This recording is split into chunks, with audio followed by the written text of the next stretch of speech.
Well, the mild weather is softening roads in Crosse County and creating restrictions for some trucks. Starting today, trucks weighing a certain ton will not be allowed on some county roads as they thought. News 8 Now's Jeremy Wall is learning about the emergency weight restrictions this evening. Jeremy.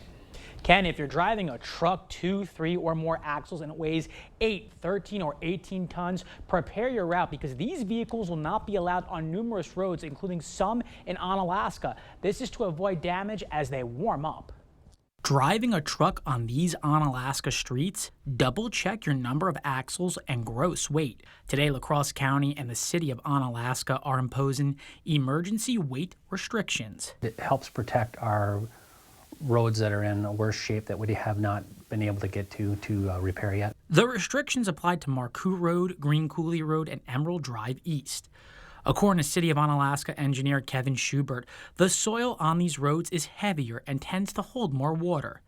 The soil also differs between the east and west side of Onalaska. When you're over here on the western part of the city, like we are here at City Hall, the underlying soil is a sandier soil, so we don't get a lot of freeze-thaw on this side of the city because there's not as much moisture in the underlying soil. The Crosse County Highway Department and City of Onalaska normally impose these restrictions in March, but a mild February has pushed them to do so a month early for the first time in 3 years.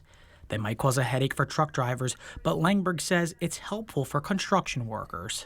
If the frost is out of the ground and the temps are warmer, it gives us a longer construction season, hopefully to minimize impacts to the traveling public. So this makes it easier to reconstruct roads because we can't when they're frozen. The restrictions are only seasonal, but it remains unknown when they will be lifted.